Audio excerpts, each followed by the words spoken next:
રાત્રે 11 સાડા 11 અચાનક બીમાર લસડી ગઈ એટલે અમારે ભાઈ 108 બોલાવીને નજીકમાં અમારે હોસ્પિટલ છે ત્યાં લઈ જવી પડી અને ત્યાં એડમિટ કરી દીધી.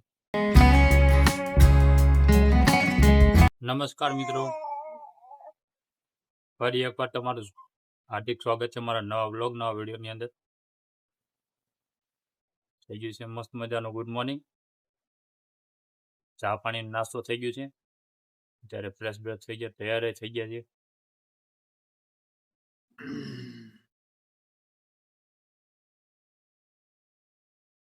મારી તો ભાઈ હજી હોતા હે, તડકો આવી ગયો હોતા હે. તો મિત્રો આપણે વાત કરવાના છે 2 દિવસ પહેલા બનેલી મારા ઘરમાં ઘટનાની. તો 2 દિવસ પહેલા ને વ્લોગ મૂક્યો તો તમને ખબર હતી, પપ્પાની પ્રથમ વાર્ષિક પુણ્યતિથિ હતી. એ દિવસે કંઈક અમારે મહેમાન આવ્યા હતા ઘરે, બધા મારા બેન જીજાજી ને બધા. દિવસના બધી વિધિ પતી ગઈ હતી. રાત્રે અમે લોકો જમીને સૂતા હતા બધા, ભાઈ જમીન સૂતા હતા ને અમારે અચાનક મારી વાઈફ કોમલ બેઠી ની તબિયત અચાનક બગડી ગઈ. ભાઈ રાત્રે લગભગ 11 સાડા 11 જેવું થયું હતું.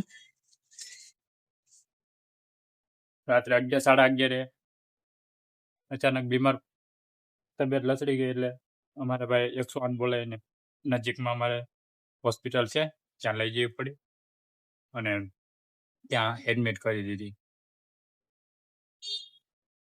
ત્યાં એડમિટ કરી અને ભાઈ બીપીનું લો થઈ ગયું હતું એટલે એડમિટ કરી, બધી પ્રોસેસ કરી. એટલે ઘણા બધા લોકોનો, આજુબાજુવાળાનો, સગા સંબંધીનો, ઘણા લોકોનો સાથ સહકાર મળ્યો. એટલે એ લોકોનો હું દિલથી આભાર માનીશ ને ખાસ કરીને ડૉક્ટરોનો ટાઈમસર ઈલાજ મળી ગયો. આજે બહુ મોટી વાત છે ભાઈ. પહેલાં તો અમારે ને આવું થયું ને એટલે હું પોતે ગભરાઈ ગયો હતો, કેમ કે રાત્રે અમારે બધા થાકેલા હતા ને એટલે મારા મમ્મીને બધા સૂતા હતા, મારા બેનને જીજાજીને બધા. અમારે હું એકલો જ જાગતો હતો. હું તો રાત્રે એડિટિંગનું કામ કરતો હતો. અચાનક તબિયત લસડી એટલે ભાઈ એમ એકદમ સિરિયસ થઈ ગયો ને એવું થઈ ગયું હતું. હે ને અત્યારે સારું હે ને? ટીંગલી રમે, દવા પી લીધી તો પી લેવાય ને, તો ખાટું દો. અત્યારે આમ રેડી હે ને? સારું હે ને? જવું હે બતાવો દવાખાને? એ રીતે છે ને અમારા ઢીંગીને હજી 8 મહિનાની જ છે મિત્રો. એટલે ભાઈ અમે તો અમારું ફેમિલી આખું ગભરાઈ ગયું હતું ભાઈ, કે અચાનક આ શું થઈ ગયું, શું થઈ ગયું. તો આવી રીતે બધું છે. એટલે આ બહુ મોટી ઘટના છે. એટલે આ બધું નાની નાની બાબતો છે ને મિત્રો, ઘણીવાર મોટું નુકસાન કરી જાય. એટલે આપણને ઘણીવાર ખબર નથી હોતી, પણ આવું બધું ધ્યાન રાખે જેવું. એટલે અમારું કોઈ દિવસ નહીં, પણ આ પહેલી વાર આવું થયું ને એટલે આમ એમ થઈ ગયું કે કંઈ પણ થાય ને તો આજુબાજુ નજીકની હોસ્પિટલો જે હોય ને ત્યાં ફટાફટ દોડીને જતું રહેવું, એટલે જેથી કરીને તમને ટાઈમસર સારવાર મળી રહે અને તમારું ઇલાજ તાત્કાલિક થઈ જાય અને તમારો એટલો ટાઈમે બચી જાય અને વ્યક્તિ આમ સાજું નરવું થઈ જાય એમ. એટલે આવી રીતે આવી બધી નાની નાની બાબતો હોય, બધું ધ્યાન રાખ્યા જેવી છે એમ. એટલે બસ આવી રીતે બધું છે.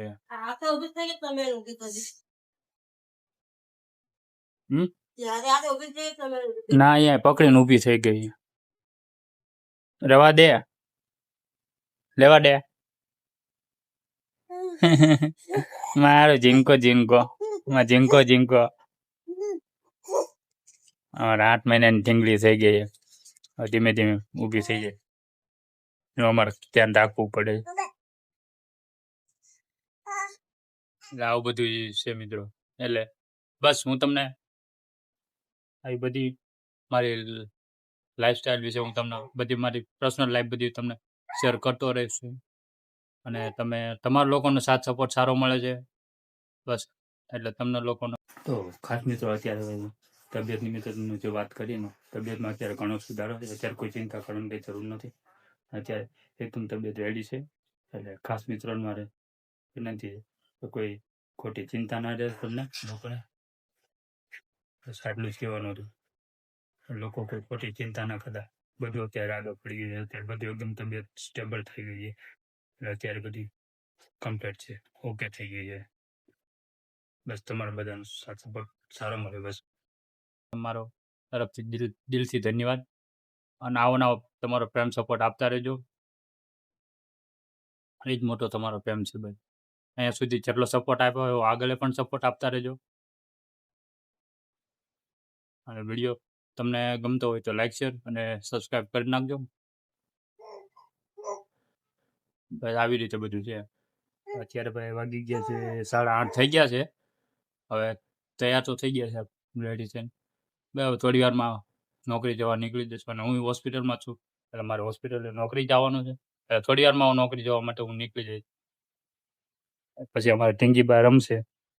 પછી સાંજે આવીને અમારે ટીંગીને રમાડશું. કોકાને લમાડવાનો, કાંડે લમાડવાનો ને. ફૂઈ ક્યાં ગયા? ફૂઈ જતા લ્યા. હા, તમારે મહેમાન હતા, મહેમાન તો વયા ગયા બધા. હજી કાલ રાત્રે જ ગયા છે. અરે સોરી, પરમ દિવસે રાત્રે ગયા. રવિવારની રાત્રે ગયા. એટલે રવિવાર સુધીની જ રજા હોય ને, એટલે સોમવારે પછી નોકરી ચાલુ થઈ જાય. અને અમારા ભાણુભા પાછા 10મામાં છે, એટલે એનું થોડું ભણવાનું બગડે નહીં. એટલે લોકો પછી કામ પતી ગયું એટલે જતા રહ્યા. અમારા આની તબિયત બગડી હતી ને, એટલે થોડા એકાદ દિવસ રોકાણ હતા. અને એમને થોડી ખરીદી બરીદી કરવી હતી, એટલે ખરીદીને એવું કરી લીધું. તો અત્યારે આપણે હોસ્પિટલ જવા માટે નીકળી ગયા છીએ. અત્યારે રસ્તામાં જ છે. થોડીક વારમાં અમે પહોંચી છે, ઘરે નીકળી ગયો. ચાલો મળીએ હવે. પછી નીકળી ગયા એમની.